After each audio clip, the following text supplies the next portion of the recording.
Marcus Hale was 38 years old when his wife of 12 years threw him out of their Boston brownstone, exactly 17 minutes after signing the biggest business deal of her career.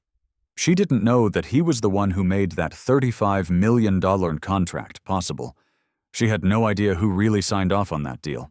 And when she found out 3 days later, everything she thought she knew about her success would shatter into 1,000 pieces. The betrayal happened on a Tuesday evening in late November 2022. In the living room of the Beacon Hill property, Elena had insisted they buy 2 years earlier. Marcus stood in the doorway of their home office watching his wife pop a bottle of Dom Perignon that cost more than his father's monthly Social Security check. Her business partner Victor Lang stood too close to her, his hand resting on the small of her back in a way that made Marcus's stomach turn. "To the Whitaker Enterprises merger," Victor announced, raising his glass. $35 million, baby. We're in the big leagues now." Elena's laugh was bright and sharp, nothing like the soft laugh Marcus had fallen in love with 13 years ago at Boston University's business school. She was wearing the charcoal Armani suit he'd never seen before. Her blonde hair swept up in a style that probably cost $200 at that salon in Back Bay. She looked powerful, untouchable. Nothing like the woman who used to eat ramen with him in their studio apartment, planning a future they'd build together. "We did it," Elena said, her eyes locked on Victor's. "Not on Marcus. Never on Marcus anymore." Marcus cleared his throat. "Congratulations, Elena. That's incredible news." She turned, and for just a moment, he saw something flicker across her face. Annoyance, guilt. It vanished before he could name it. "Marcus." She said his name like an obligation. "I didn't realize you were home." "I live here," he said quietly. Victor smirked, the same smirk Marcus had hated for the past 18 months. Ever since Elena brought him on as her business partner at Ascend Advisors. Victor was everything Marcus wasn't. Harvard-educated from old money connected to every major player in Boston's business scene. His family owned half of Wellesley. "Pour Marcus a glass," Victor said, waving his hand dismissively. "Let him celebrate with us." The condescension in his voice was unmistakable. Marcus had heard that tone before. From Elena's father at their wedding, from her brother at family dinners, from the country club members who could never quite remember his name. It was the sound of people who'd never had to work for anything, looking down at someone who had. "Actually," Elena said, setting down her glass, "Marcus, we need to talk. If you enjoy stories of shocking betrayals, sweet revenge, and justice against the wealthy and arrogant, like this video, and subscribe to the channel now. There are brand new stories here every day, each one more intense and interesting than the last one. And tell me the first thing that came to your mind when you saw this." Victor excused himself with a knowing nod, taking the bottle of champagne with him to the kitchen. The sound of his expensive Italian loafers clicking against their hardwood floors echoed through the suddenly silent room. Elena folded her arms, and Marcus noticed she'd taken off her wedding ring. His heart, already sinking, dropped into his stomach. "I want a divorce," she said flatly. No preamble, no apology, just 5 words that ended 12 years of marriage. Marcus felt the room tilt slightly. "What? Don't act surprised, Marcus. We've been unhappy for years. You know it. I know it. I don't know it," he said, his voice cracking despite his effort to stay calm. "Elena, what are you talking about? We're going through a rough patch." "Sure, but a rough patch?" She laughed, harsh and bitter. "Marcus, look at yourself. You're a mid-level IT manager at a community college making $62,000 a year. I'm closing multi-million-dollar deals. We're not in the same league anymore." The words hit him like physical blows. Marcus managed IT systems for Boston Harbor Community College, the same place where he'd started as a help desk technician 10 years ago, working his way up while Elena built her consulting empire. He'd been proud of his steady, reliable job. It kept their health insurance active while Elena took risks with her startup. It paid the mortgage during the 2 years when Ascend Advisors barely broke even. "I supported you," Marcus said, his voice barely above a whisper. "When you wanted to start your business, who paid the bills? Who believed in you when your own parents said you'd fail?" "And I appreciate that," Elena said, but her tone suggested otherwise. "But that was years ago, Marcus. I've outgrown this marriage. I've outgrown you. Is this about Victor?" Her silence was answer enough. Marcus felt something inside him crack. Not break, not yet, but definitely crack. "How long? Does it matter?" "Yes, it matters. You're my wife." "6 months," she said. And there wasn't even the decency of shame in her admission. "He understands my ambitions. He operates in the same world I do. You'd be happy staying in that little IT job forever, fixing professors' email passwords and feeling satisfied with mediocrity." The cruelty of it took his breath away. This wasn't the woman he'd married. The Elena he'd fallen in love with had been driven, yes, but also kind.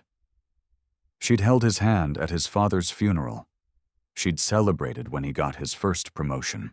She'd promised him they were partners, building something together. "I want you out tonight," Elena continued, her voice cold and businesslike. "Now, Victor's already contacted his attorney.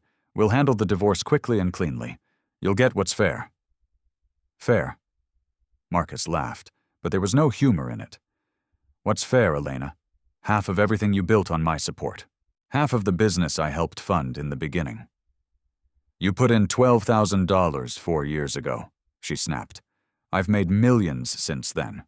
Don't confuse your small contribution with actual partnership." Something shifted in Marcus's chest. The crack widened.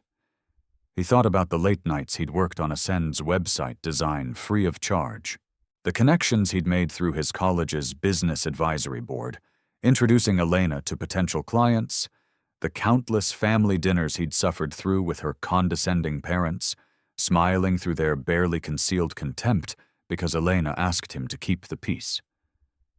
But there was something else. Something Elena didn't know. Something that had happened just 3 weeks ago in a conference room in Austin. Marcus had a second job. Freelance IT consulting for Hiley Corporations. Work he did under his mother's maiden name, Marcus Wells. It was selective, high-paying contract work that he kept separate from his regular employment, building a reputation in cybersecurity and enterprise systems. Elena didn't know about it because she'd stopped asking about his work 2 years ago, stopped caring about anything that didn't directly benefit her empire. One of his biggest clients was Whittaker Global Technologies, a multinational corporation looking to expand into new markets.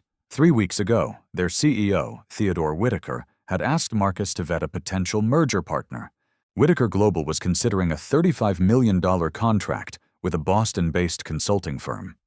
That firm was Ascend Advisors. Marcus had spent a week analyzing Ascend's systems, security protocols, and business operations. He'd written a comprehensive report. He'd sat across from Theodore Whittaker in a conference room overlooking the Austin skyline and given his professional recommendation. "They're solid," Marcus had said. "Their systems are robust, their client retention is impressive, and their growth trajectory is sustainable. I'd approve the deal." Theodore Whittaker had signed off based on Marcus's endorsement, the deal Elena just celebrated. The deal that made her feel entitled to throw away their marriage existed because her mediocre husband had vouched for her company's credibility. She had no idea. They had no idea, and Marcus wasn't going to tell them. Not yet. "I'll pack my things," Marcus said quietly. Elena's expression flickered. Was that surprise? Relief? But she nodded. "There's a Marriott on Stewart Street. Stay there tonight. Send me the receipt. I'll cover it." Even now, she found ways to make him feel small. Marcus didn't need her to cover a hotel room. His consulting work paid well enough that he had over $40,000 in a separate account she knew nothing about. Money he'd been saving for their future, for the family they'd talked about having someday. That future was dead now. Marcus walked upstairs to their bedroom. No, her bedroom now, and pulled out his duffel bag. He packed methodically clothes, toiletries, his laptop, important documents. His wedding photo stayed on the nightstand. Let her deal with it. As he zipped the bag, he heard voices downstairs. Elena and Victor laughing about something, planning their future, probably their successful, wealthy, perfectly matched future. Marcus pulled out his phone and opened his email. He scrolled to a message from Theodore Whitaker sent just 2 hours ago. Marcus, final contract signed and executed. The Whitaker Ascend merger is official as of 4:12 p.m. EST today. Your assessment was crucial to our confidence in this partnership. The board wants to express their gratitude. Dinner next month in Austin. We have another project that needs your expertise. Theodore Marcus stared at the email for a long moment. Then he forwarded it to his personal archive and deleted it from his phone. He'd need that later. Not now, but soon. He carried his bag downstairs. Elena and Victor were back in the living room, sitting too close on the leather couch Marcus had helped assemble when they moved in. Neither of them looked at him as he headed for the door. "Marcus!" Elena called out when his hand touched the doorknob. He turned. Some foolish part of him, hoping she'd change her mind, realized her mistake, asked him to stay. "Leave your key on the table," she said. Marcus pulled his house key off his key ring and set it down on the entry table next to the silver bowl they'd received as a wedding gift from his grandmother. The old woman had died 6 months later. She'd love Elena like a daughter. "Goodbye, Elena," Marcus said. She didn't respond. Victor raised his champagne glass in a mocking salute. Marcus walked out into the cold Boston night, his breath visible in the November air. He loaded his bag into his Honda Accord, a reliable 7-year-old car that Elena's friends had mocked at dinner parties, and sat in the driver's seat for a moment, letting the reality sink in. 12 years over, just like that, his phone buzzed. A text from Elena's brother, Nathan.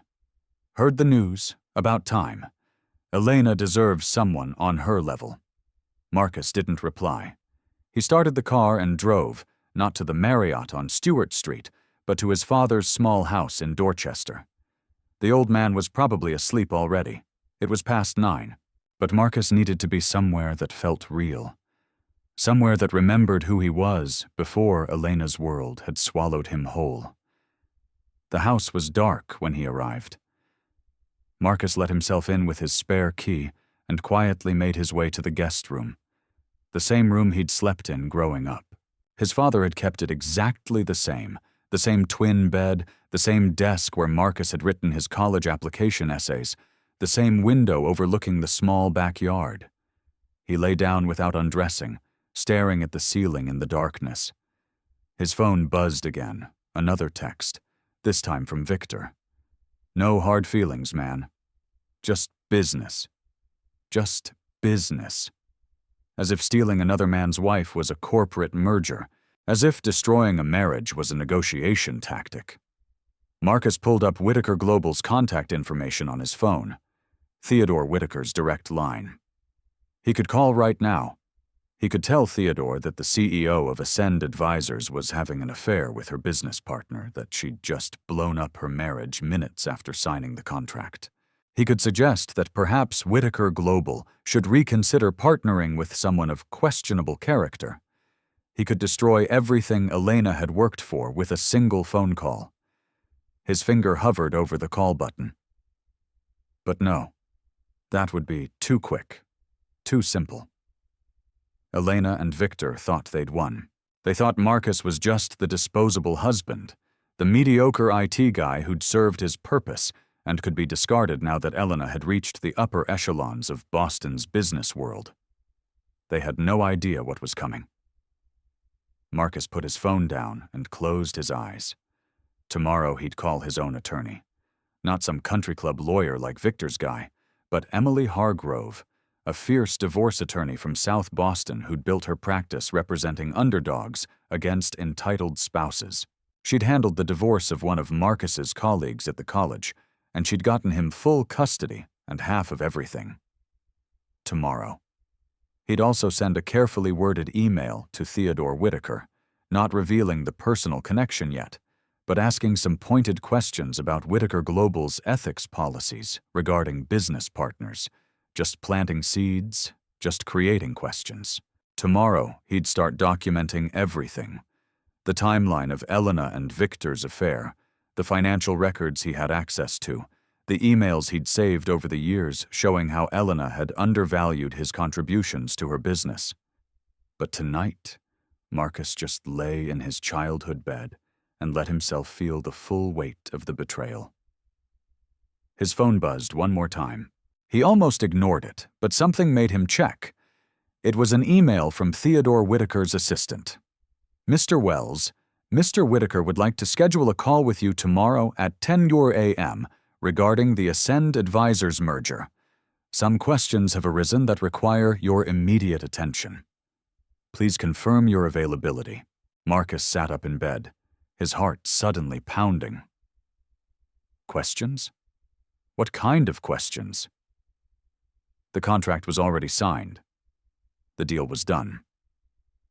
He typed a quick response confirming his availability, then set down his phone with trembling hands. Maybe he wouldn't have to destroy Elena's deal himself. Maybe Whitaker Global was already starting to see the cracks in Ascend Advisors' perfect facade. Or maybe, and this thought made Marcus smile for the first time in hours, maybe someone at Whitaker Global had done a more thorough background check on Elena and Victor than they'd expected. Maybe someone had discovered the affair. Maybe someone had questions about whether a CEO who'd lie to her husband could be trusted with a $35 million partnership. Marcus lay back down, but sleep didn't come.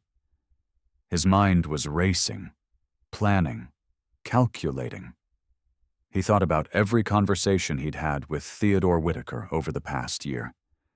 He thought about the other executives at Whitaker Global he'd met, the ones who'd praised his integrity and thoroughness.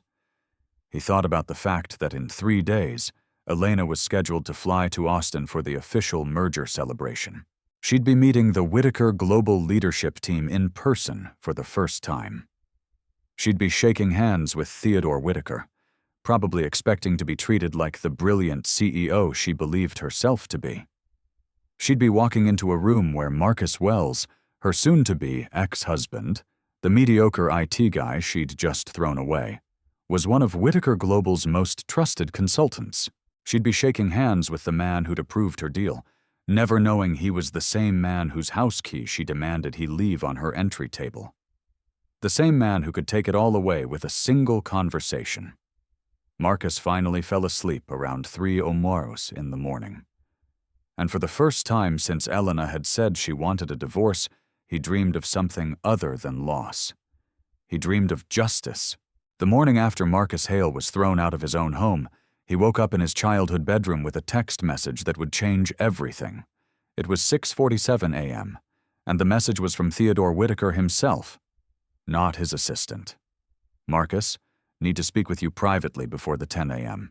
Call. Coffee at Brew Haven on Newbury Street, 8 a.m. This concerns the Ascend merger. Urgent. TW. Marcus stared at the message, his pulse quickening. Theodore Whitaker didn't do early morning coffee meetings for small concerns. Whatever had come up was serious enough to warrant an in-person conversation before the official call. He texted back his confirmation and hauled himself out of bed. His father was already up sitting at the kitchen table with his usual black coffee and newspaper. The old man still insisted on print editions. "You look like hell," Thomas Hale said without preamble. His father had never been one for soft approaches. "Feel like it too," Marcus admitted, pouring himself a cup. "Elena and I are getting divorced." Thomas sat down his paper, his weathered face unreadable. He'd never warmed to Elena, though he'd been too polite to say so directly. That woman was always too impressed with herself. "You know, your mother, God rest her soul, She said at the wedding that Elena had cold eyes. Dad, I'm not saying I told you so. I'm saying you'll be better off. Thomas picked up his paper again. A man needs a partner, not someone who makes him feel small. Your mother worked 2 jobs while I built the shop, and never once did she make me feel like I wasn't enough. Marcus felt a lump form in his throat. His mother had passed away 5 years ago, right before Elena's business started taking off. She would have known what to do right now. She always knew what to do. I have a meeting, Marcus said, checking his watch. Important client. I'll be back this afternoon. You're staying here long as you need, Thomas said firmly. This is your home. Always was, always will be. The words meant more than Marcus could express. So he just squeezed his father's shoulder and headed out. Brewhaven was a small coffee shop in Back Bay, far enough from Elena's world that there was no chance of running into anyone who knew her. Marcus arrived 10 minutes early and ordered an Americano, then took a seat in the back corner where he could see the door. Theodore Whitaker walked in at exactly 8. He was in his mid-50s, tall and distinguished, wearing a tailored gray suit that probably cost more than Marcus's monthly salary at the college. But unlike Victor Lang's ostentatious displays of wealth, Whitaker carried himself with understated confidence. He'd built Whitaker Global from a small tech startup 30 years ago, and every line on his face told a story of hard-won success. Marcus, Whitaker said, shaking his hand firmly before sitting down. He brought his own coffee. Thanks for meeting on short notice. Of course, your message said it was urgent. Whitaker pulled out a tablet and set it on the table between them. I received some information late last night that's causing the board considerable concern about the Ascend merger. Marcus's stomach tightened. What kind of information? An anonymous email was sent to our compliance department. It contains screenshots of text messages between Elena Voss and Victor Lang, her business partner. Whitaker's expression was grim. The messages indicate they've been having an affair for approximately 6 months. They also suggest that significant merger-related decisions were being made based on their personal relationship rather than sound business strategy. The coffee shop suddenly felt too warm. Marcus forced himself to breathe normally. I see. But here's the thing that really concerns me, Marcus. Whitaker leaned forward. Several of these messages reference getting rid of dead weight and finally being free to run the company the way it should be run. There's a text from last night sent just hours after the contract was signed where Lang tells Voss that he's glad she finally had the balls to kick Marcus to the curb. Marcus felt his hands curl into fists under the table. He hadn't sent that anonymous email. He hadn't had time to do anything last night except lie awake planning. But someone had. Someone knew about the affair and had decided to blow it up spectacularly. Marcus is a common name, Marcus said carefully. What makes you think it's related to your consultant? Whitaker's eyes met his directly because the email also included public records showing that Elena Voss has been married for 12 years to a Marcus Hale. The same Marcus Hale who's been doing freelance consulting for us under the name Marcus Wells, his mother's maiden name, according to our HR records. The silence stretched between them. Marcus felt his carefully constructed separation between his 2 professional lives collapse in real time. Theodore, he started, but Whitaker held up his hand. I'm not angry, Marcus. I need you to understand that first. You disclosed your real name and your initial contract with us. The Wells alias was just your business brand. Everything was above board legally. Whitaker paused, his expression softening slightly. But I need to know. Did you know about this affair when you recommended the Ascend merger? No, Marcus said firmly. I suspected something was off in my marriage, but I had no proof of anything until last night when Elena told me she wanted a divorce. She admitted the affair then. The timeline in those messages would confirm I couldn't have known 6 months ago when I started vetting Ascend for you. Whitaker studied him for a long moment, then nodded. I believe you. But Marcus, you have to understand the position this puts us in.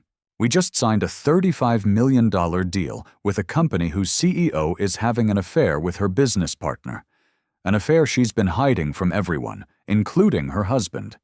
If she's willing to lie about something this significant in her personal life, what else is she lying about in her business dealings?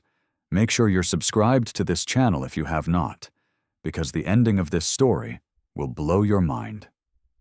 And drop a comment below telling me what you think Marcus should do next. Whitaker Global's reputation is built on integrity, Whitaker continued. We can't be associated with this kind of deception.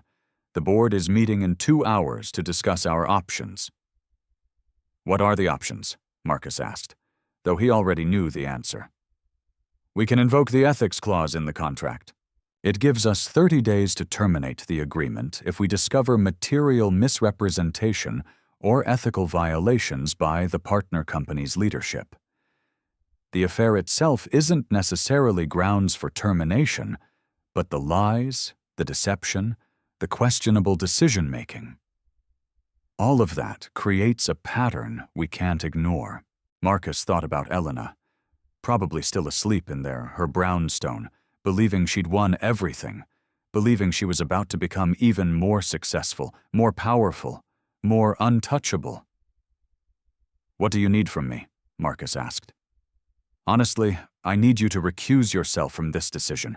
Your personal involvement creates a conflict of interest that could expose both you and Whitaker Global to legal liability. Whitaker's voice was kind but firm. I also need to know, do you want us to terminate this contract? Because if you do, if this is about revenge, I need you to tell me now. Whitaker Global doesn't play games and we don't get involved in personal vendettas. The question hung in the air between them. This was it. The moment where Marcus had to decide what kind of man he wanted to be. He could push for the contract termination, watch Elena's empire crumble, feel the satisfaction of her downfall, or he could be better than that. Theodore, Marcus said slowly, I won't lie to you. Part of me wants to see her deal fall apart. She humiliated me. She threw away 12 years of marriage like it meant nothing. But he paused, thinking about his mother, about his father's steady moral compass, about the man he'd been raised to be. But Whitaker Global deserves to make this decision based on legitimate business concerns, not my personal pain. If you terminate the contract, it should be because you genuinely believe Ascend Advisors poses a risk to your company's reputation and operations, not because you're doing me a favor. Whitaker's expression shifted to something that looked like respect. That's exactly what I needed to hear. And for what it's worth, Marcus, I think you're handling this with remarkable grace. I don't feel graceful, Marcus admitted.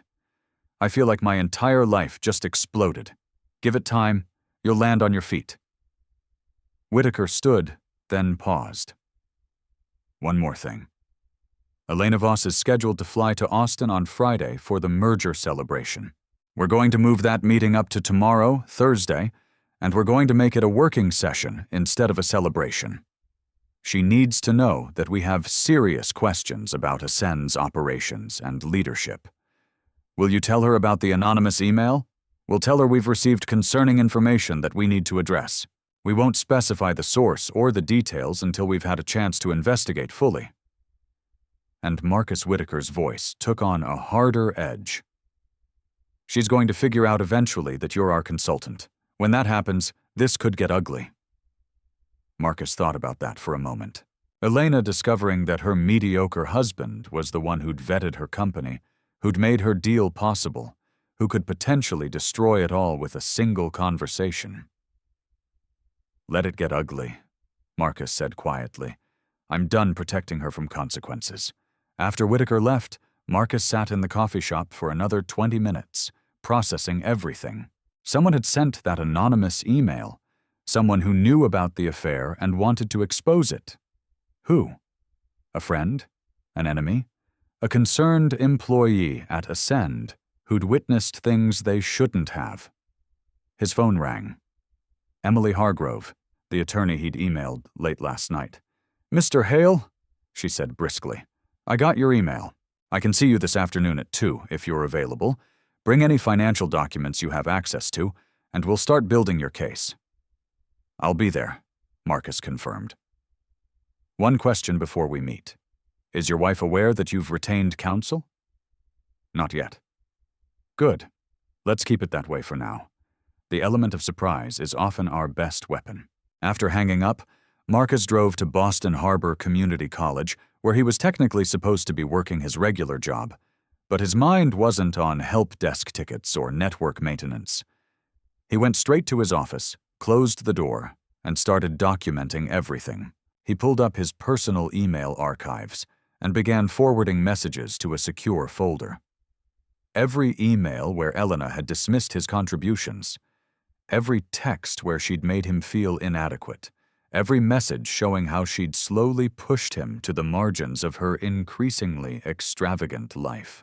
He documented the timeline of his freelance consulting work, showing clearly that he'd built a successful secondary career that Elena knew nothing about because she'd stopped caring about his professional development years ago. He made a list of everyone who'd witnessed her condescending treatment of him. Colleagues at the college, her own family members who'd made dismissive comments at gatherings, friends who'd slowly stopped inviting them places because Elena's attitude had become insufferable. Around 11, his phone buzzed with a text from Victor Lang. "Hey man, Elena wants to know if you found a place yet. We need to discuss the logistics of you picking up the rest of your stuff." The casual arrogance of it made Marcus's blood boil. As if Victor had any say in what happened with Marcus's possessions in Marcus's home, in Marcus's life. Marcus typed back, "Tell Elena to communicate with me directly and tell her my attorney will be in touch soon regarding the divorce proceedings." The response came back almost immediately. "Attorney? Dude, don't make this harder than it needs to be. Elena's being generous." Marcus didn't respond. Let them wonder. Let them worry. His office phone rang. The college's main number. He almost didn't answer, but something made him pick up. "Marcus Hale, IT Services." "Marcus, it's Laura Kensington from Human Resources." Laura was the HR director, someone Marcus had worked with for years. They had a good professional relationship. "Do you have a minute to come to my office? Something's come up that I need to discuss with you." His stomach dropped. "Is everything okay? Just come to my office, please. It's important." Marcus walked across campus to the administration building, his mind racing. Had Elena somehow gotten him fired? Did she have that kind of reach? Laura's office was small but comfortable, decorated with photos of her 3 kids and various community college achievement awards. She gestured for Marcus to sit down and close the door. "Marcus, I received a very strange phone call this morning from a Victor Lang. He claimed to be your wife's business partner." Laura's expression was carefully neutral. "He wanted to know about your employment status here, your salary, your performance reviews. He said he was calling on behalf of your wife as part of divorce proceedings." Marcus felt a fresh wave of anger wash over him. "That's completely inappropriate. He has no right to that information." "I know. I told him that we don't release employee information without proper legal authorization and ended the call." But Marcus Laura leaned forward. He then said something that concerns me.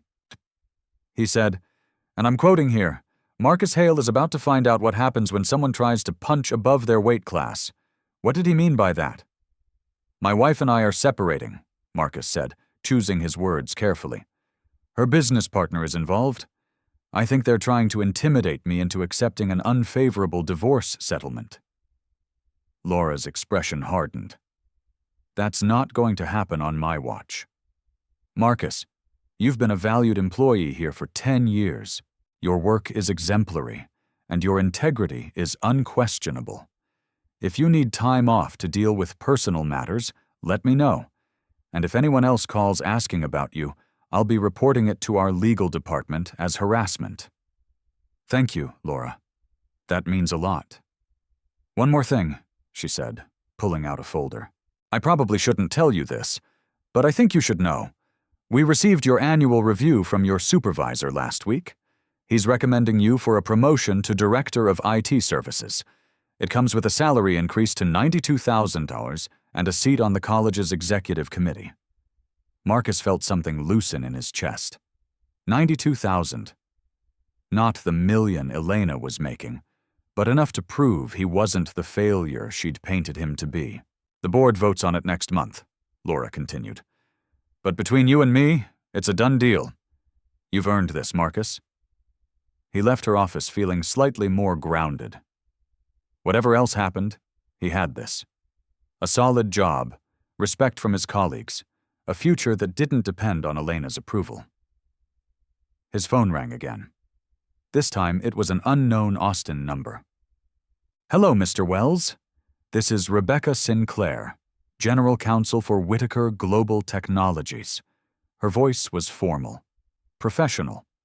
I'm calling to inform you that we'll need you to participate in tomorrow's working session with Ascend Advisors. Your technical expertise will be crucial for the questions we need to address. Marcus's heart skipped a beat. You want me in the room when Elena Voss arrives? We want our consultant in the room. Yes. Ms. Voss requested that the meeting include Whitaker Global's key decision-makers and advisors. You're one of our most trusted advisors, Mr. Wells. Your presence is non-negotiable. She doesn't know that I'm Marcus Wells, he said quietly. When she sees me, what Ms. Voss knows or doesn't know is not our concern. We're conducting a business meeting with our consultant present. If there's a personal connection that creates discomfort, that's unfortunate, but it doesn't change our needs. Rebecca's voice softened slightly. Mr. Whitaker has briefed me on the situation, Mr. Wells. We're not doing this to punish anyone. We're doing this because we need your honest assessment of Ascend's capabilities, and we need you in that room to answer technical questions that only you can address. I understand, Marcus said, though his hands were shaking. The meeting is tomorrow at 2:00 p.m. Central Time. We'll have a car pick you up from Logan at 10:00 a.m. First-class ticket is being sent to your email now. After she hung up, Marcus sat in his car in the college parking lot for a long time, staring at nothing.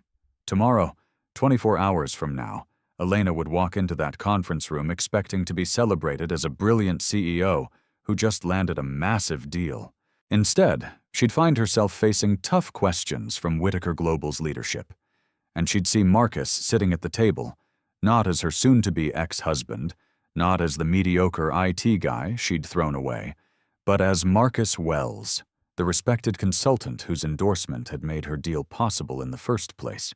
If you're enjoying this story, hit that like button, and let me know in the comments what you would have done in Marcus's situation. He drove to Emily Hargrove's office in South Boston, a modest building that housed several small law practices.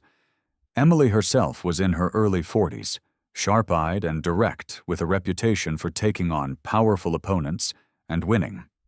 Mr. Hale, she said, shaking his hand firmly. I've reviewed the preliminary information you sent. Let's talk about what you want out of this divorce. What I want. Marcus laughed bitterly. I want my marriage back. I want my wife to remember who she was before money and success turned her into someone I don't recognize. That's not going to happen, Emily said bluntly. So let's focus on what's achievable. You said she started her business while you were married. You supported her financially during the lean years. You may have a claim to a significant portion of her assets. She said, I only contributed $12,000. Doesn't matter. Massachusetts is an equitable distribution state. Marital assets are divided fairly, not necessarily equally. But the court looks at non-financial contributions, too. You supported her emotionally. You maintained the household. You provided stability that allowed her to take risks. All of that has value. Emily pulled out a legal pad. Tell me everything. Start from the beginning. How did you meet? When did her behavior change? What assets do you know about? Marcus spent the next 2 hours detailing his marriage. And with Emily's skilled questioning, he began to see patterns he'd missed before. The way Elena had gradually separated their finances. The way she'd started making major decisions without consulting him. The way she'd slowly cut him out of her professional life until he was just an accessory she trotted out for family events. "She's been planning this for a while," Emily said finally. "The affair with Lang, the way she's positioned her assets. This wasn't a sudden decision. She's been strategically preparing to divorce you." The realization hurt more than Marcus expected. "She never loved me at all, did she?" "I don't know about that," Emily said, her voice gentler now. "People change. Success changes people. Sometimes they grow together. Sometimes they grow apart. But what matters now is protecting yourself. You mentioned she has a brownstone in Beacon Hill. We bought it together 2 years ago. Both names on the deed." "Yes." "Good. Don't sign anything she sends you. Don't agree to move out permanently. Don't give up any rights verbally. As far as the law is concerned, that's still your home until a court says otherwise. She threw me out." "Doesn't matter. You have as much right to be there as she does." "In fact," Emily smiled slightly, "I want you to go back there tomorrow. Take someone with you as a witness, a friend, your father, anyone. Pack more of your belongings. Establish that you haven't abandoned the property. It'll be important for the divorce proceedings." Marcus thought about walking back into that brownstone, facing Elena and Victor. The idea made his stomach turn. What if they call the police?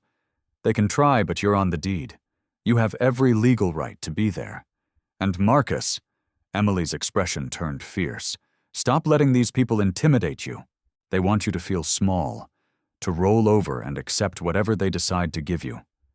Don't fight. Make them work for every single thing they try to take from you.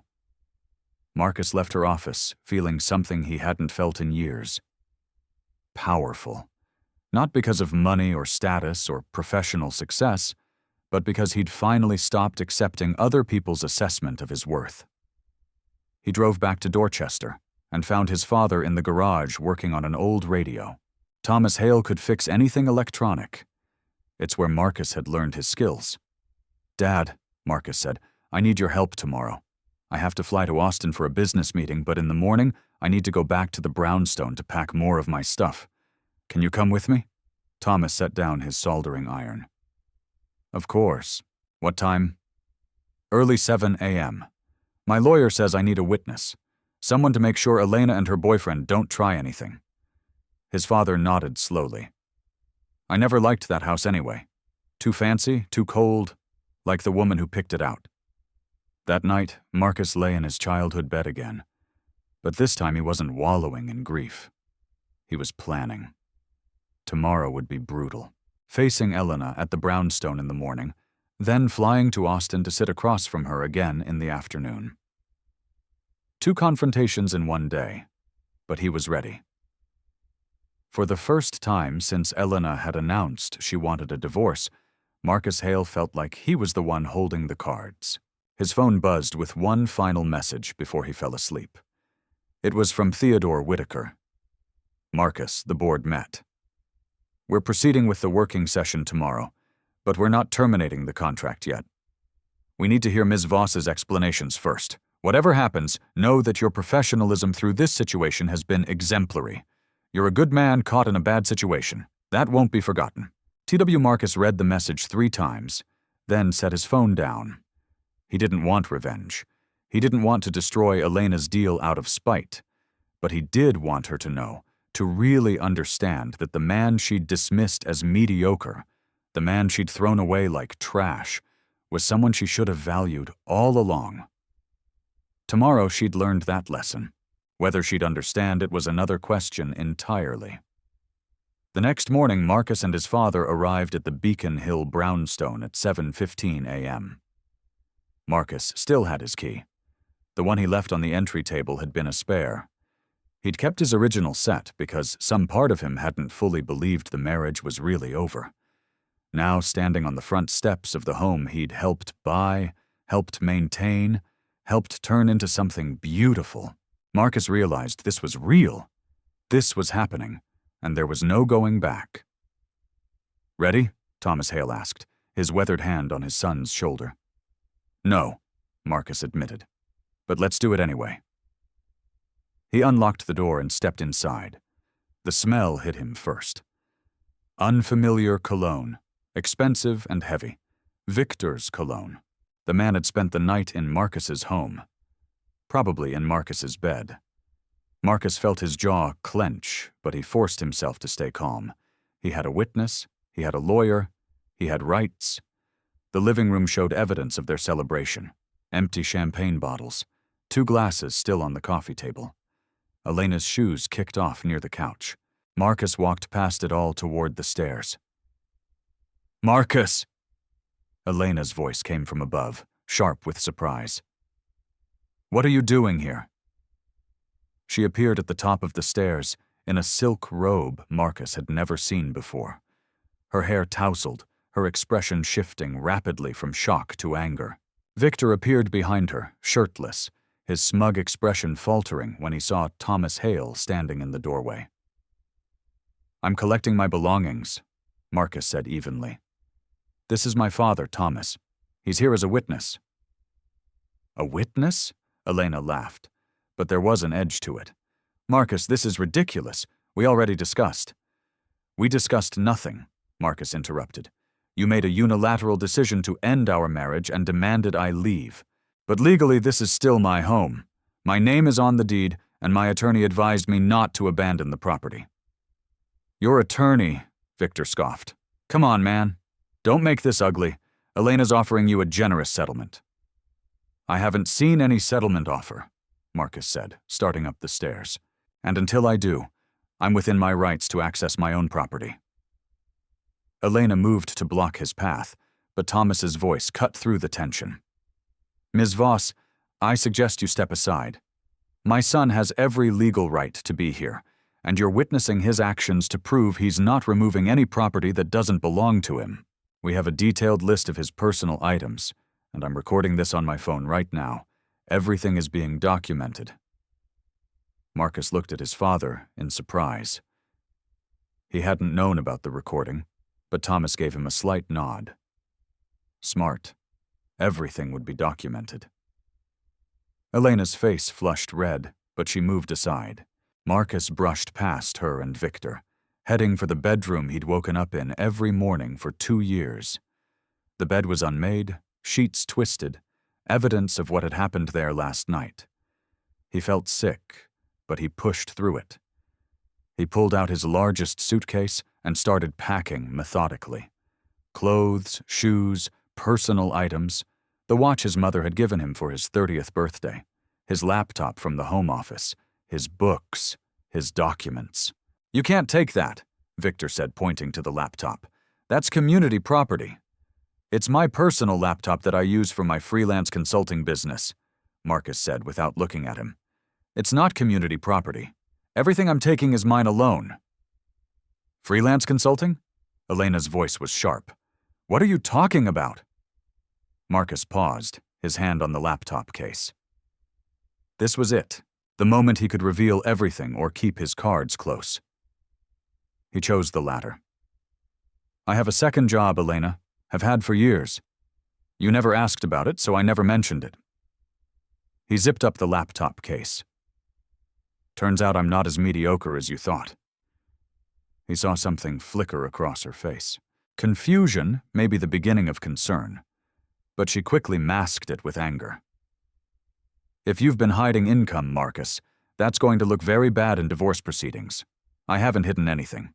It's all properly reported, taxed, completely legal. My attorney has all the documentation." He moved to the closet, pulling down boxes from the top shelf. "Unlike some people, I don't believe in deception." The implication hung in the air. Victor stepped forward aggressively, but Thomas appeared in the doorway. "I wouldn't do that, young man," Thomas said quietly. "We're recording everything, remember? You lay one hand on my son, and you'll be explaining it to the police." Victor backed off, but his expression was murderous. Marcus continued packing, moving through the room with systematic efficiency. Every item he took was legitimately his. He wanted no legal complications. The wedding photo stayed on the nightstand. Let Elena deal with it. As he carried his first load downstairs, Elena followed him, her voice taking on a pleading quality he hadn't heard in years. "Marcus, please, can we talk about this rationally? I know I hurt you. I know I should have handled things better. But we can work out a fair agreement without lawyers and courts and all this drama." Marcus set down his suitcase and turned to face her. Really? Look at her. The woman he'd loved for 13 years. The woman he way supported, believed in, sacrificed for. The woman who'd looked him in the eye less than 24 hours ago and called him mediocre. "You threw me out, Elena, minutes after celebrating the biggest deal of your career. A deal I helped to make possible, though you don't know that yet. You told me you'd outgrown me. You said I was mediocre. You admitted you'd been cheating on me for 6 months." His voice was calm, almost gentle, which made the words cut deeper. "There is no rational conversation to be had here. You made your choice. Now you get to live with the consequences. What do you mean you helped make the deal possible?" Elena's eyes narrowed. "You'll find out soon enough." Marcus picked up his suitcase again. "I have a flight to Austin at 11 Saus. I need to finish packing." "Austin?" Elena's face went pale. "Why are you going to Austin?" Marcus didn't answer. He made 3 more trips between the bedroom and his car, his father standing guard the entire time, making sure Victor didn't try anything stupid. On his final trip, Marcus stopped in the home office, the room where Elena had spent countless hours building Ascend advisors, while Marcus supported her in every possible way. The walls were covered with awards, articles, photos of Elena, with various business leaders and politicians. Not a single picture of Marcus. It was like he'd never existed in her success story. There was one photo he wanted, though. On the corner of her desk, facing away from her usual line of sight, was a picture from their honeymoon in Santorini. They looked impossibly young, impossibly happy. Elena was laughing at something Marcus had said, her eyes full of love and possibility. He picked up the frame and looked at it for a long moment. That woman, the one in the photo, she was worth 12 years of his life. But that woman didn't exist anymore. Marcus put the photo back exactly where it had been and walked out. In the foyer, Elena tried one more time. "Marcus, please, whatever you're planning, whatever you think you know, let's just talk like adults. Like the partners we used to be." "We were never partners, Elena." "Not really. I was your support staff, your safety net, the person who made it possible for you to take risks because you knew I'd be there to catch you if you fell."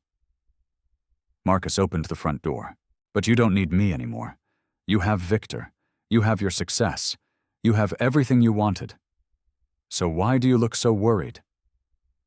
She didn't answer, but he saw it in her eyes. Fear. Real, genuine fear. Because Elena was smart, and she was beginning to realize that something was very wrong. The confident dismissal of last night was cracking. Marcus and his father loaded the last of his belongings into both their cars. As they were pulling away from the curb, Marcus saw Elena on the phone, pacing in the front window, calling someone. Probably her lawyer. Probably Victor's contact at Whitaker Global. Too late. Whatever she was trying to do, it was too late. At Logan, Marcus hugged his father. "Goodbye. Thank you for this morning. I know it wasn't easy." "That woman," Thomas said, shaking his head. "She has no idea what she threw away, but she will.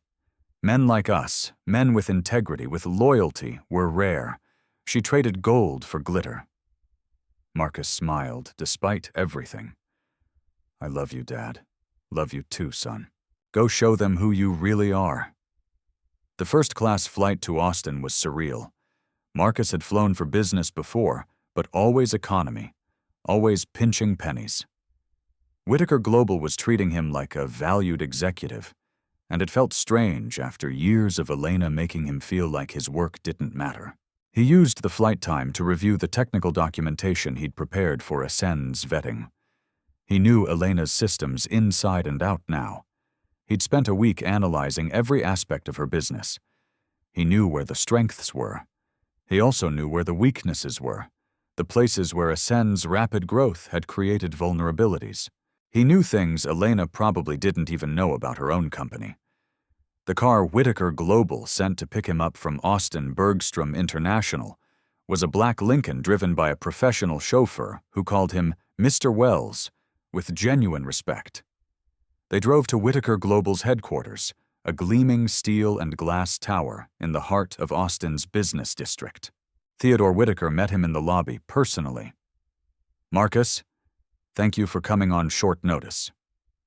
"Of course. Though I have to admit, I'm not sure what to expect from this meeting." "Honestly, neither am I." Whitaker guided him toward the elevators. "Ms. Voss will be here in an hour. The board wanted time to brief you on the questions we'll be asking. Some of them are technical, some are about business practices, and some," he paused as the elevator doors closed, "some are about leadership and integrity. We need your honest assessment, Marcus, not as Elena's husband, as our consultant who knows her company's operations." They walked into a large conference room on the 23rd floor. Floor-to-ceiling windows overlooked the Austin skyline. A dozen people were already there. Whitaker Global's board members, their general counsel, Rebecca Sinclair, several senior executives Marcus recognized from previous meetings. Everyone greeted him as Marcus Wells. Everyone treated him with professional respect. For the first time in years, Marcus felt like he was in a room where people valued his expertise, his judgment, his contributions. Rebecca Sinclair ran through the agenda. They'd asked Elena to address several specific concerns, the accelerated timeline of several key decisions in the merger process, some financial projections that seemed overly optimistic, questions about Ascend's client retention rates, and concerns about the company's leadership structure. "We're not trying to trick her," Rebecca explained. "These are legitimate business questions that arose from a more detailed review of the merger documents. But Mr. Wells, we need you here to verify her technical answers. If she says something about her systems, her security protocols, her operational capacity, we need to know if it's accurate." "I understand," Marcus said. At 1:55 p.m., Whitaker's assistant called from downstairs. "Ms. Voss has arrived." Marcus felt his heart rate spike. This was it. In 5 minutes, Elena would walk through that door expecting a celebration and find an interrogation instead. And she'd see him sitting at the table. The board members took their seats. Marcus sat between Rebecca Sinclair and Whitaker's chief technology officer, positioned where he could see the door, but not directly in Elena's immediate line of sight. When she entered, at exactly 2:00, the conference room door opened. Elena walked in, Victor Lang right behind her. She was wearing a navy power suit, her hair perfectly styled, her smile confident and professional. She looked like a woman on top of the world. "Mr. Whitaker," she said, extending her hand, "thank you so much for arranging this meeting. Victor and I are thrilled to—" She stopped mid-sentence. Her eyes had landed on Marcus. The color drained from her face. Her hand, still extended toward Whitaker, began to tremble visibly. Her mouth opened, closed, opened again. "What?" she started, then stopped. "Marcus, what are you doing here?" Every person in the room turned to look at her, then at Marcus. The confusion was palpable. "Ms. Voss," Whitaker said carefully, "I'd like you to meet Marcus Wells, one of our senior consultants. He's been working with Whitaker Global for the past 18 months on various technology and security projects. He was the primary consultant who vetted Ascend advisors for this merger." Elena was still staring at Marcus, her expression cycling through shock, confusion, and dawning horror. "Marcus Wells," she repeated slowly. "Your mother's maiden name?" "Yes," Marcus said calmly. He didn't stand, he didn't smile, He just watched her try to process what this meant. Victor Lang, slower on the uptake, was frowning. Wait, you're telling me that your consultant is Elena's husband? The same guy she just... He caught himself, but too late. The same guy she just... What, Mr. Lang? Rebecca Sinclair asked, her voice sharp. An uncomfortable silence filled the room. Elena had gone from pale to red, her breathing rapid. She looked at the table full of executives, then back at Marcus, her mind clearly racing to understand how this had happened, what it meant, what she should do. Perhaps we should all sit down, Whitaker suggested. Ms. Voss, Mr. Lang, please. They sat, but Elena couldn't stop staring at Marcus. He met her gaze steadily, letting her see that he wasn't the broken man she'd thrown out 2 nights ago. He was Marcus Wells, respected consultant, trusted advisor, the man whose endorsement had made her dream deal possible. I think Whitaker began. We should address the elephant in the room. Yes. Marcus Wells is married to Elena Voss, or rather was married. Our understanding is that you're in the process of divorcing. Is that correct? Yes, Elena said, her voice barely above a whisper. We're separating. And you didn't know that your husband had a consulting business under his mother's maiden name? Rebecca asked. No. Elena shot Marcus a look that was equal parts accusation and desperation. He never told me. Ms. Voss, Marcus said, speaking directly to her for the first time. You stopped asking about my work 2 years ago? You stopped being interested in anything I did professionally. You made it clear that my career was insignificant compared to yours. So, no, I didn't share details about my consulting business with you. Why would I when you'd made it abundantly clear that you didn't care? The words hung in the air, each one landing like a hammer blow. Several board members shifted uncomfortably. Victor started to say something, but Elena put her hand on his arm, stopping him. I think Whitaker said we should move forward with the business questions we came here to discuss. Mr. Wells's personal relationship with Ms. Voss is unfortunate timing, but it doesn't change the fact that we have legitimate concerns about this merger. Ms. Voss, shall we begin?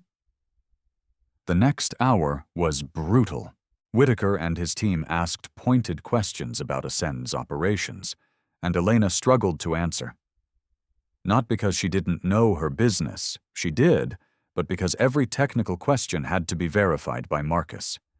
And every time he spoke, he could see her dying a little inside. When she claimed Ascend's cybersecurity protocols were industry-leading, Marcus quietly corrected her. Actually, their protocols are adequate, but not exceptional. They meet basic standards, but lack some advanced features that would be expected for a company handling sensitive corporate data at this scale. When she boasted about their client retention rate of over 90%, Marcus pulled up the actual numbers, 83% for the past fiscal year, still respectable, but not quite as strong as represented. When she tried to explain their planned expansion timeline, Marcus pointed out logistical challenges she'd overlooked. The infrastructure requirements for that kind of growth would require significant capital investment, roughly $2 million by my analysis, which isn't accounted for in the current budget projections. He wasn't trying to destroy her, he was just telling the truth. But the truth was damaging enough. Victor tried to jump in several times, tried to smooth over Elena's stumbles, but it only made things worse. It became increasingly clear to everyone in the room that Victor didn't have the technical expertise to back up his confident assertions, and that Ascend's success had been built more on Elena's sales skills and Victor's connections than on solid operational foundations. Finally, Rebecca Sinclair addressed the real issue. Ms. Voss, we've received information suggesting that some key business decisions at Ascend have been influenced by personal relationships rather than sound business judgment. Can you address that? Elena's eyes widened. I don't know what you're referring to. We're referring to your relationship with Mr. Lang. Our information suggests that you and he have been involved personally for approximately 6 months, and that this relationship has impacted your professional decision-making." The silence was deafening. Elena looked at Marcus, and he saw the exact moment she realized he'd known. He'd known about the affair, and he'd let her walk into this room blind. "Our personal relationship," Victor said, his voice tight, "has nothing to do with our business capabilities." "Doesn't it?" Whitaker asked. "Because from where I'm sitting, it suggests a pattern of deception and poor judgment. You've been lying to Ms. Voss's husband for months. What else are you lying about? What else have you hidden from us in these merger documents?" "Nothing," Elena said desperately. "Mr. Whitaker, I understand this looks bad, but I assure you our personal situation hasn't affected our business operations. Ascend Advisors is a solid company with real capabilities and a strong track record. Whatever mistakes I've made in my personal life, and I know I've made them, don't reflect on our business integrity." She turned to Marcus, her eyes pleading now. "Marcus, please tell them. You vetted our company. You know we're legitimate. Tell them." Everyone looked at Marcus. This was it. The moment where he could destroy everything she'd worked for with a single sentence. Or he could be the bigger person, the man his parents had raised him to be. "Ascend Advisors is a legitimate business," Marcus said slowly. "Their client work is solid. Their growth is real. The company Elena built is impressive by any objective measure." He paused, letting that sink in. But that one word made Elena flinch. "But there are concerns about leadership judgment and operational readiness for this scale of partnership. The affair itself isn't the issue. People's personal lives are their own business. The issue is the deception, the questionable decision-making, the pattern of prioritizing personal desires over professional ethics." Marcus looked directly at Elena. "You've built something real, Elena, but you've also compromised it through your choices. And now Whitaker Global has to decide if they can trust a partner who's proven willing to lie to the people closest to her." Whitaker nodded slowly. "Thank you, Mr. Wells. That's a fair assessment." He turned to Elena. "Ms. Voss, here's where we stand. The merger contract includes an ethics clause that allows for termination within the first 30 days if we discover material misrepresentation or ethical violations. The board is prepared to invoke that clause." "No," Elena breathed. "No, please!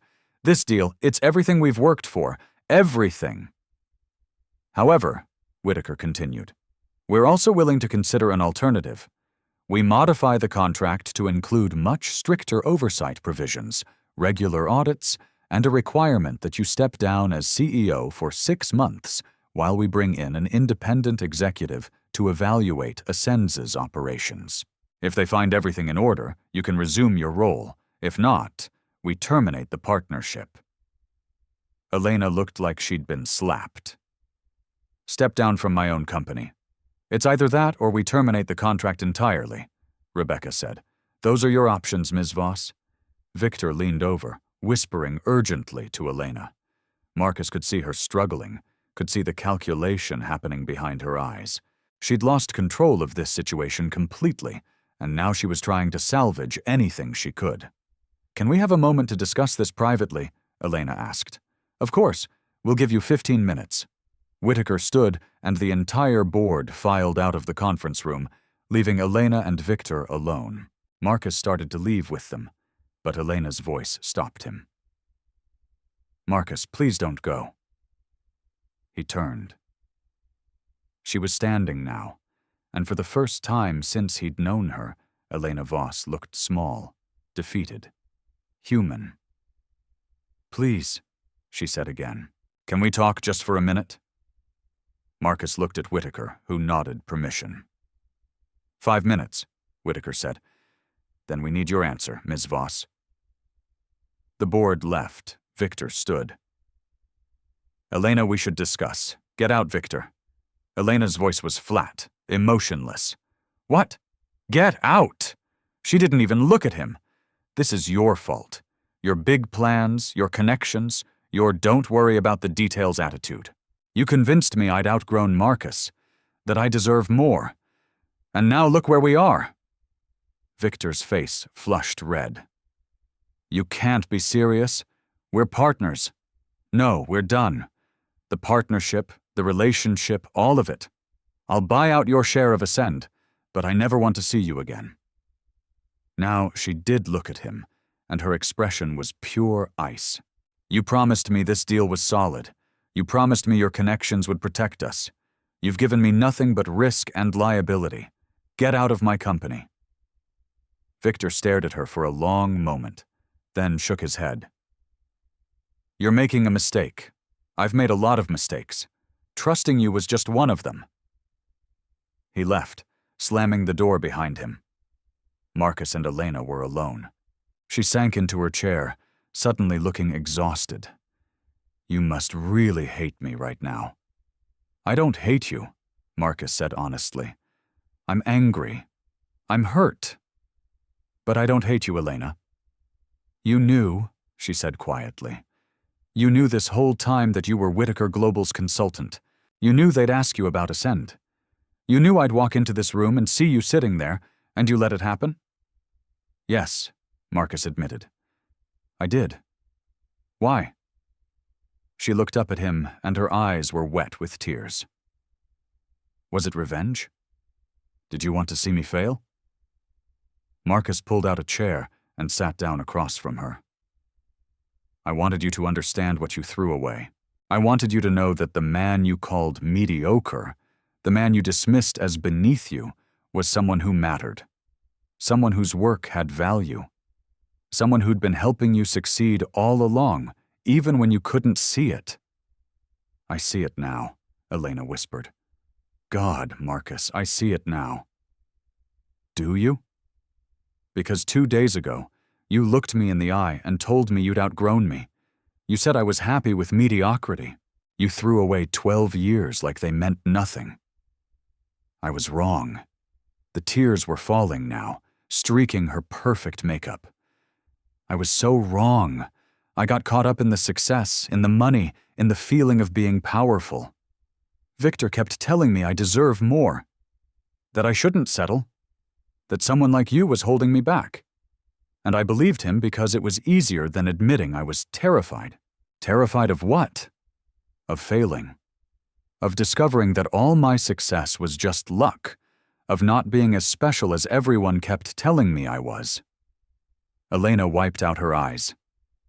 "You were the one person who loved me before any of this, Marcus. You loved me when I was nobody, when I was just a scared business school student who didn't know if she could make it. And instead of holding on to that, instead of appreciating it, I threw it away because you reminded me of a time when I wasn't successful. You were the evidence that I used to be ordinary, and I couldn't stand it." Marcus felt something crack in his chest. Not anger this time. Sadness. Deep, aching sadness for what they'd lost. For what Elena had destroyed through her own fear and insecurity. "I'm sorry," she said, her voice breaking. "I'm so sorry, Marcus. I don't expect you to forgive me. I don't even know if I deserve your forgiveness, but I need you to know that I see it now. I see what I did. I see what I lost. Elena, I'm going to tell Whitaker I accept their terms. I'll step down temporarily, let them audit everything, prove that Ascend is solid, and I'm going to end the partnership with Victor. You were right about him. He was using me, using the business, and I was too blind to see it. That's probably smart," Marcus said.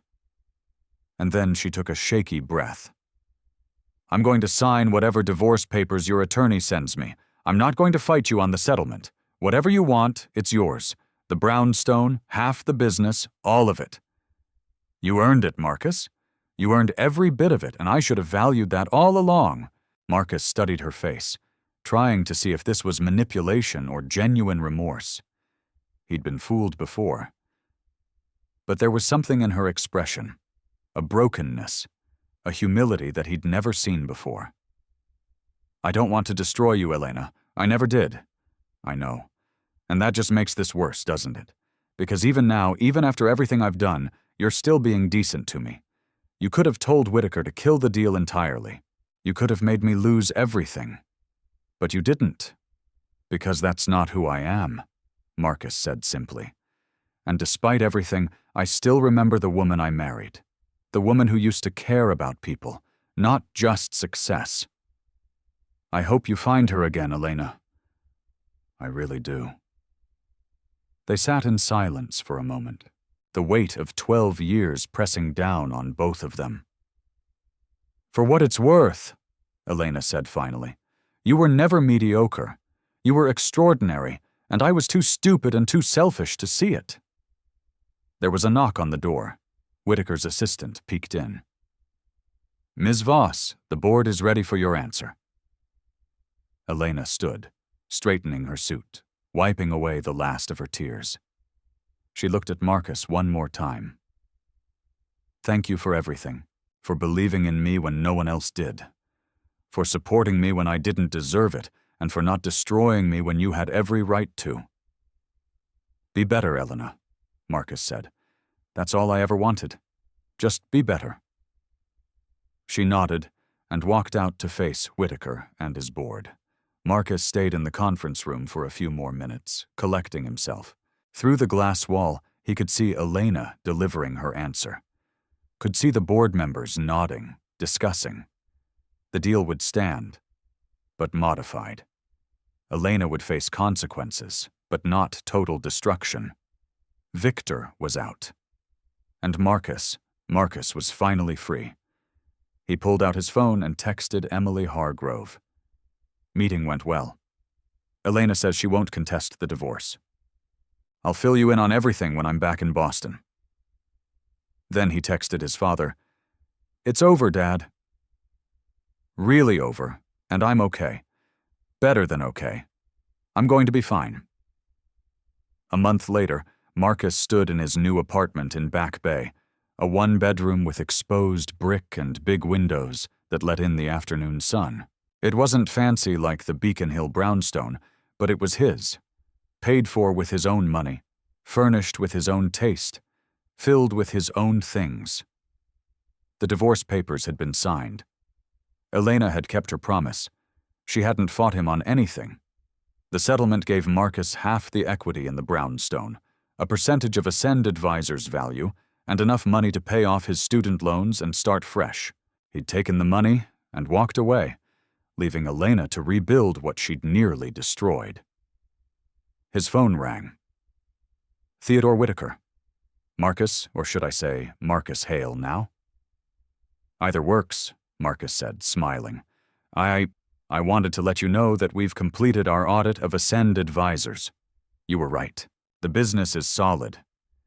Elena's stepping back into the CEO role next month, and honestly, the time away seems to have done her good. She's more focused, more humble, more aware of her blind spots. I'm glad, Marcus said. And he meant it. She built something real. She deserves a chance to do it right. She does. And Marcus Whitaker Global is expanding our consulting division. We'd like to bring you on full-time. Director of IT Security and Vetting, 6-figure salary, full benefits, and you'd be based here in Austin. Interested? Marcus looked around his apartment, thought about his life in Boston, his father, his friends, his job at the college that had just promoted him to IT director. Can I think about it? He asked. Of course. Take your time. The offer is open whenever you're ready. After they hung up, Marcus made himself dinner. Nothing fancy, just pasta and salad, and ate it at his small dining table while watching the sunset through his windows. His life was different now. Smaller in some ways, but it was his, every piece of it. His phone buzzed with a text from a number he didn't recognize. This is Elena. I know I don't have the right to contact you, but I needed to tell you something. I started therapy, real therapy, not just executive coaching. I'm working on understanding why I did what I did, why I treated you the way I did. I don't expect your forgiveness, but I wanted you to know that I'm trying to be better. Like you said, our Marcus stared at the message for a long time. Part of him wanted to delete it, block her number, move on completely. But another part, The part that had loved her for 13 years was glad she was getting help. He typed back, "I'm glad you're working on yourself. That takes courage. I hope you find what you're looking for. Be well, Elena." That night, Marcus sat on his couch with his laptop, not working on IT projects, but instead writing. He discovered he had a lot to say about marriage, about betrayal, about finding yourself after losing everything you thought defined you. Maybe he'd turn it into a book someday. Maybe it would help someone else going through what he'd survived. Or maybe he'd just write it for himself as a reminder of who he was and what he learned. The lesson wasn't about revenge. It wasn't about destroying the people who hurt you. The lesson was simpler and more profound. Sometimes the best revenge isn't revenge at all. It's becoming the person you were meant to be, the person you couldn't become when you were trying to fit into someone else's vision of your life.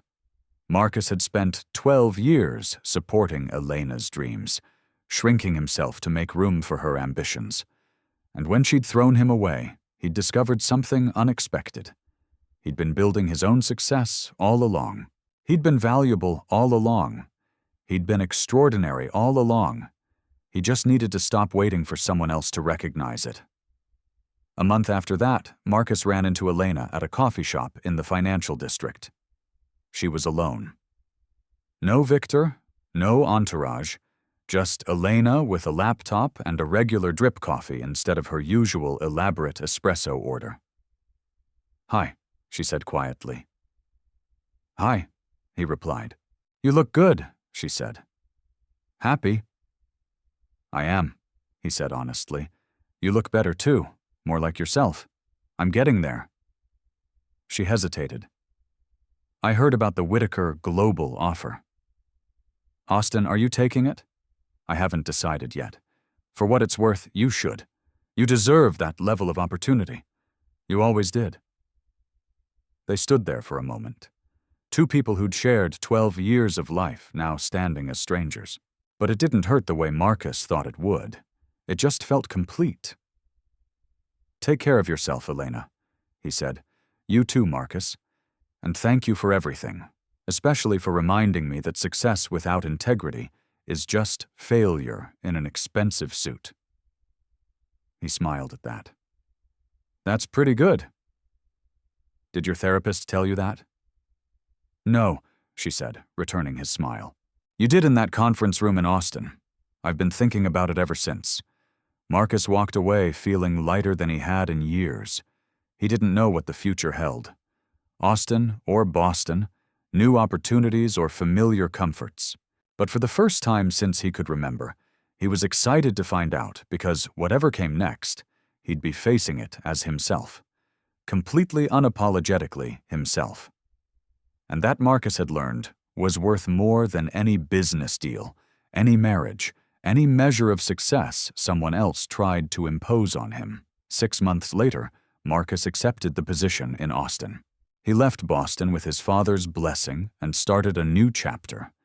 He made new friends, took up rock climbing, started dating again. Nothing serious yet, but he was open to possibilities in a way he hadn't been in years. Sometimes he still thought about Elena, wondered how she was doing. He'd heard through mutual acquaintances that Ascend Advisors was thriving under her renewed leadership, that she'd bought out Victor completely, that she was doing good work and treating her employees better. He hoped it was true. He hoped she'd learned from their shared disaster of a marriage. He hoped she'd become the person she was always capable of being. But mostly Marcus thought about himself, about the man he'd become through the fire of betrayal and the hard work of rebuilding, about the career he'd built through talent and integrity, about the life he was creating on his own terms, and he realized something profound. Elena had been right about one thing. They had outgrown each other, just not in the way she'd thought. She'd outgrown the version of herself who needed Marcus's support to feel secure.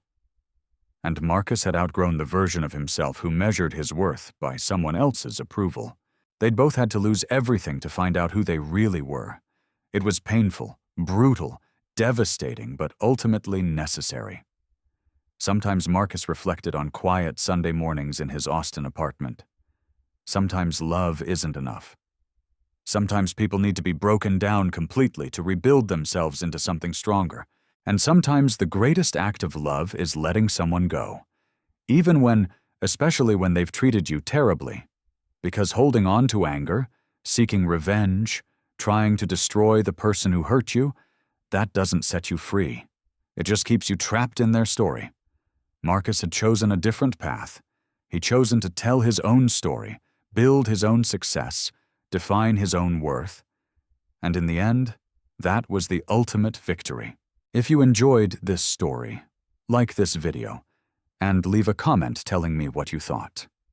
And if you're not already subscribed to the channel, please subscribe and hit the notification bell to get alerts for new stories like this one. Thanks for watching, and I'll see you next.